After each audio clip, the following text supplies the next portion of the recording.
যুক্তরাষ্ট্রের ভিসা নীতিতে নতুন শর্তারোপ ঘোষণা, মানবাধিকার সংগঠনগুলোর নিন্দা, পাসপোর্টে যুক্ত হচ্ছে ট্রাম্পের ছবি। ট্রাম্পের অভিবাসন আটক নীতি বাতিল করল মার্কিন আদালত, পুরনো আইনের ভুল ব্যাখ্যার ওপর নির্ভর করেছিল প্রশাসন। ট্রাম্পকে হত্যার হুমকি, অভিযুক্ত সাবেক এফবিআই প্রধান জেমস কোমি, সকল অভিযোগ অস্বীকার, রাজনৈতিক প্রতিহিংসা হিসেবে আখ্যা। এবং যুক্তরাষ্ট্রে দুই শিক্ষার্থী হত্যাকাণ্ডে অভিযুক্ত হিশামের জামিন না মঞ্জুর, সঠিক বিচার না পাওয়ার আশঙ্কা পরিবারের। উত্তর আমেরিকার রাজনীতি, অর্থনীতি, অভিবাসন ও আন্তর্জাতিক সম্পর্কের সর্বশেষ খবর নিয়ে আপনাদের জন্য আরটিভির বিশেষ পরিবেশনা আমেরিকান রাউন্ড আপ। আপনাদের সঙ্গে আছি আমি আফিফা আহসান সদয়।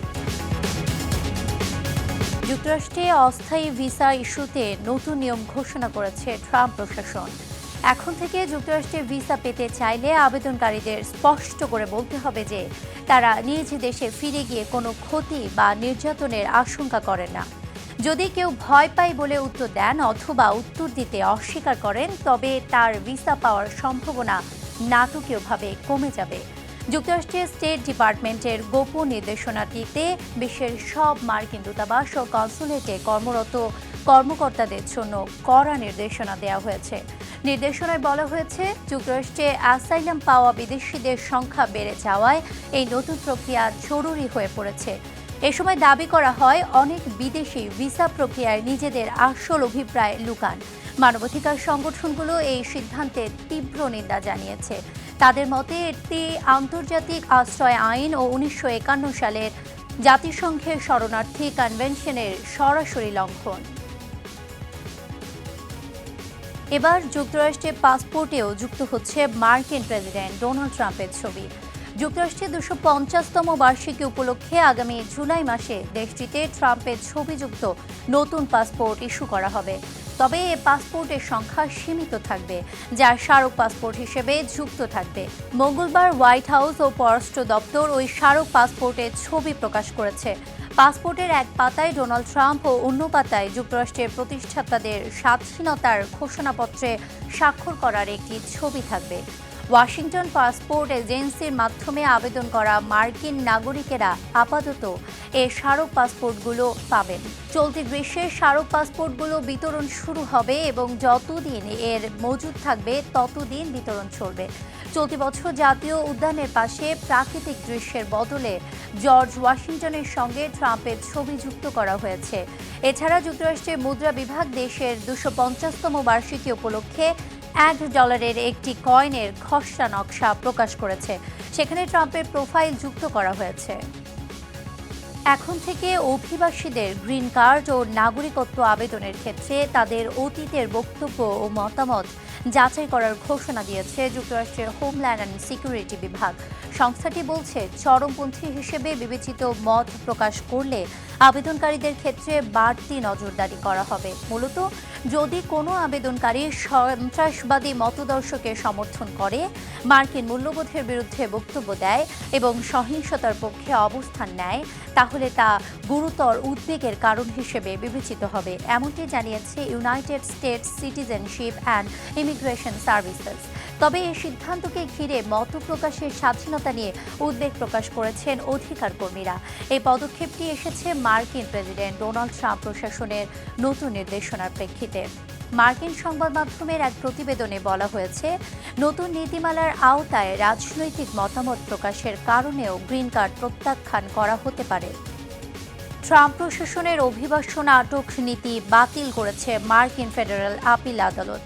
শুনানির পর বিচারক বলেন, এই নীতি আইন ও পূর্ববর্তী চর্চার সঙ্গে সামঞ্জস্যপূর্ণ নয়। সরকার পুরনো আইনের ভুল ব্যাখ্যা দিয়ে অধিকাংশ অভিবাসীকে জামিন ছাড়াই আটক রাখছিল। রায়ে আদালত জানায়, বাধ্যতামূলক আটক নীতিতে আইনের অপব্যাখ্যা করেছে ট্রাম্প প্রশাসন। ফলে আটক অভিবাসীদের জামিনের সুযোগ দেওয়ার পথ আবারও উন্মুক্ত হলো। এর আগে এই নীতির ফলে বহু অভিবাসী, এমনকি দীর্ঘদিনের বাসিন্দারাও জামিনের সুযোগ পায়নি। এই অবস্থানকে বেআইনি বলে উল্লেখ করেছে আদালত। আবারও আইনি মার প্যাচে যুক্তরাষ্ট্রের সাবেক এফবিআই প্রধান জেমস কোমি প্রেসিডেন্ট ডোনাল্ড ট্রাম্পকে হুমকি দেওয়ার অভিযোগে তার বিরুদ্ধে দ্বিতীয়বারের মতো ফৌজদারি মামলা দায়ের করেছে মার্কিন বিচার বিভাগ। উত্তর ক্যারোলাইনার একটি সমুদ্র সৈকতে সামুদ্রিক শৈবাল দিয়ে ৮৬-৪৭ সংখ্যাটি লিখে একটি ছবি পোস্ট করাই এখন কাল হয়ে দাঁড়িয়েছে কমির জন্য। জেমস কমির বিরুদ্ধে অভিযোগ, গত মে মাসে উত্তর ক্যারোলাইনায় ছুটি কাটানোর সময় তিনি ইনস্টাগ্রামে একটি ছবি পোস্ট করেন, যাতে শৈবাল দিয়ে লেখা ছিল ৮৬-৪৭। মার্কিন পরিভাষায় ৮৬ বলতে কাউকে বহিষ্কার করা বোঝায় এবং ৪৭ দিয়ে ৪৭তম প্রেসিডেন্ট ট্রাম্পকে নির্দেশ করা হয়েছে বলে দাবি প্রসিকিউটরদের। একে সরাসরি প্রাণনাশের হুমকি হিসেবে দেখছে ট্রাম্প প্রশাসন। ভারপ্রাপ্ত অ্যাটর্নি জেনারেল টড ব্ল্যাঞ্চ একে সরকারি কর্মকর্তার বিরুদ্ধে হুমকির নিয়মিত বিচারিক প্রক্রিয়া বললেও কমির আইনজীবীরা একে রাজনৈতিক প্রতিহিংসা হিসেবে আখ্যা দিয়েছেন। সাবেক এই এফবিআই প্রধান শুরু থেকেই তার বিরুদ্ধে আনা সকল অভিযোগ অস্বীকার করে আসছেন। যুক্তরাষ্ট্রে নিহত ২ শিক্ষার্থীর হত্যায় অভিযুক্তের জামিন নামঞ্জুর করেছে আদালত। তবে অভিযোগ প্রমাণিত হলেও মৃত্যুদণ্ড হবে কিনা তা নিয়ে রয়েছে শঙ্কা। এদিকে শোকে ডুবে আছে জামিল ও বৃষ্টির পরিবার। বিস্তারিত জানাচ্ছেন আব্দুল মালেক। যুক্তরাষ্ট্রের ইউনিভার্সিটি অব সাউথ ফ্লোরিডায় ২ বাংলাদেশি ডক্টরাল শিক্ষার্থী জামিল লিমন ও নাহিদা সুলতানা বৃষ্টিকে প্রথম শ্রেণীর হত্যার অভিযুক্ত হিশাম আবু ঘরবিয়েকে জামিন নামঞ্জুর করেছে আদালত। মঙ্গলবার সকালে ফ্লোরিডার একটি আদালতে অভিযুক্ত হিশাম সালে আবু ঘরবিয়ের শুনানি অনুষ্ঠিত হয়। বিচারক রাজ্যের স্টেট অ্যাটর্নির অফিসের পক্ষে রায় দিয়ে আবু ঘরবিয়েকে জামিন ছাড়াই আটক রাখার আদেশ বহাল রেখেছে। তবে শুনানিতে সশরীরে উপস্থিত ছিলেন না হিশাম। শুনানিতে প্রসিকিউটররা নতুন এবং গা শিউরে ওঠার মতো একটি তথ্য প্রকাশ করেছেন। ফোনের ডেটা বিশ্লেষণ করে দেখা গেছে ১৭ এপ্রিল রাত ১টা থেকে ভোর ৫টার মধ্যে, অর্থাৎ জামিল ও বৃষ্টির নিখোঁজ হওয়ার পরের ঘণ্টাগুলোতে আবু ঘরবিয়ে হারওয়ার্ড ফ্রঙ্কল্যান্ড সেতুতে অন্তত ৬ বার গিয়েছিল। তদন্তকারীরা মনে করছেন সে ২ ভিকটিমের মরদেহ এবং তাদের জিনিসপত্র একাধিক যাত্রায় সেতু থেকে পানিতে ফেলে দিয়েছে। প্রসিকিউটররা আদালতকে জানিয়েছে, তদন্তকারীরা বিশ্বাস করছেন জামিল ও বৃষ্টিকে একই অ্যাপার্টমেন্টের ভিতরে হত্যা করা হয়েছে। এরপর মরদেহ ট্র্যাশ ব্যাগে ভরে গাড়িতে করে সেতুতে নিয়ে যাওয়া হয়েছে। তবে মামলা চলমান থাকায় এখনো সঠিক প্রমাণ সামনে আসছে না। এ অবস্থায়ও প্রসিকিউটররা আনুষ্ঠানিকভাবে মৃত্যুদণ্ড চাইবেন কিনা তা নিয়ে ঘোষণা করেননি। যদিও ফ্লোরিডায় প্রথম শ্রেণীর হত্যা একটি ভয়ঙ্কর অপরাধ এবং এর শাস্তি মৃত্যুদণ্ড। আবু ঘরবিয়ের পক্ষে বর্তমানে একজন পাবলিক ডিফেন্ডার কাজ করছেন। তারা জানিয়েছে তাদের মক্কেলের ন্যায্য বিচারের জন্য তারা কাজ করছেন। এদিকে জামিল ও বৃষ্টির পরিবার গভীর শোকে ডুবে আছেন। পাশাপাশি এখনো আনুষ্ঠানিকভাবে শনাক্ত হয়নি বৃষ্টির মরদেহ। আব্দুল মালেক, RTV। ইউনিভার্সিটি অব সাউথ ফ্লোরিডার শিক্ষার্থী জামিল লিমনের মরদেহ ফ্লোরিডার টাম্পার ফিউনারেল কর্তৃপক্ষের কাছে আজ হস্তান্তর করেছে পুলিশ। মিয়ামির বাংলাদেশ কনসুলেট, বাংলাদেশ কমিউনিটি ও ইউনিভার্সিটি অব সাউথ ফ্লোরিডার সঙ্গে সমন্বয় করে মরদেহ হস্তান্তরের সিদ্ধান্ত নেওয়া হয়। মরদেহ হস্তান্তরের আগে জামিল লিমনের পরিবারেও সম্মতি নেওয়া হয়। মুসলিম রীতিতে মরদেহ পরবর্তী সকল প্রক্রিয়া সম্পন্ন হবে। মরদেহ দেশে ফেরত পাঠানোর প্রক্রিয়া সম্পন্ন হতে আরও ২-১ দিন সময় লাগতে পারে। ইউনিভার্সিটি অব সাউথ ফ্লোরিডার পিএইচডি শিক্ষার্থী জামিল লিমনের মরদেহ আজ পুলিশ ফিউনারেল কোম্পানির কাছে কর্তৃপক্ষের কাছে হস্তান্তর করেছে। মিয়ামির বাংলাদেশ কনসুলেট, সাউথ ফ্লোরিডার বাংলাদেশি কমিউনিটির সঙ্গে আলোচনা করে এবং ইউনিভার্সিটি অব সাউথ ফ্লোরিডা কর্তৃপক্ষের সঙ্গে সমন্বয় করে এই সিদ্ধান্ত নেওয়া হয়েছে যে ফিউনারাল কোম্পানির কাছে মরদেহ হস্তান্তর করা হবে। যুক্তরাষ্ট্র সফর চলাকালীন ব্রিটেনের রাজা তৃতীয় চার্লস মার্কিন প্রেসিডেন্ট ডোনাল্ড ট্রাম্পকে HMS ট্রাম্প নামের একটি সাবমেরিনের ঘণ্টা উপহার দিয়েছেন। ১৯৪৪ সালে প্রথম চালু হওয়া সাবমেরিন টাওয়ারের ঘণ্টা এটি। এই সাবমেরিনটি দ্বিতীয় বিশ্বযুদ্ধের সময় প্রশান্ত মহাসাগরের যুদ্ধে অংশ নেয়। এমন উপহার ২ দেশের উজ্জ্বল ভবিষ্যতের প্রতীক বলে উল্লেখ করেছেন রাজা চার্লস।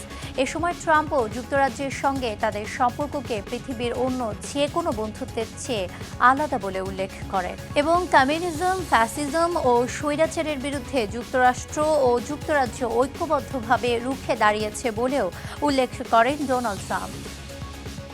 নিউ ইয়র্ক সিটিতে চলমান বাজেট সংকট ঘিরে রাজনৈতিক অচল অবস্থা তৈরি হয়েছে। রাজ্যের গভর্নর ক্যাথি হোকুল ও সিটি মেয়র জোহরান মামদানির মধ্যে অর্থায়ন ও ব্যয় ব্যবস্থাপনা নিয়ে মতবিরোধ দেখা দিয়েছে। নিউ ইয়র্ক রাজ্যে $263 বিলিয়ন বাজেট এখনও পাস হয়নি, যা নির্ধারিত সময়ের 25 দিনেরও বেশি দেরিতে রয়েছে। এই পরিস্থিতির প্রভাব পড়েছে শহরের বাজেট প্রক্রিয়াতেও। এদিকে $5.4 বিলিয়ন বাজেট ঘাটতি পূরণের জন্য রাজ্য সরকারের অতিরিক্ত অর্থ সহায়তা চাচ্ছেন মেয়র জোহরান মামদানি। তবে গভর্নর হোকুল জানিয়েছেন, প্রথমে সিটি প্রশাসনকে নিজেদের আর্থিক শৃঙ্খলা নিশ্চিত করতে হবে, তারপরেই রাজ্য থেকে অতিরিক্ত অর্থায়ন বিবেচনা করা হবে। তবে বাজেট ঘাটতি কমাতে সিটি প্রশাসনের কিছু ব্যয় সংকোচন উদ্যোগ থাকলেও বড় ধরনের কাটছাঁট নিয়ে রাজনৈতিক দ্বন্দ্ব অব্যাহত রয়েছে। আর রাজ্য ও সিটি প্রশাসনের এই টানাপোড়েনের ফলে বেসরকারি সংস্থা ও জনসেবা প্রতিষ্ঠানগুলো অর্থ সংকটে পড়তে পারে বলে আশঙ্কা করছেন ভুক্তভোগীরা। এ পর্যন্তই আমেরিকান রাউন্ড আপ। উত্তর আমেরিকার গুরুত্বপূর্ণ সব আপডেট পেতে RTVর সাথেই থাকুন। মতামত জানান RTVর সামাজিক যোগাযোগ মাধ্যমে। সবাই ভালো থাকুন।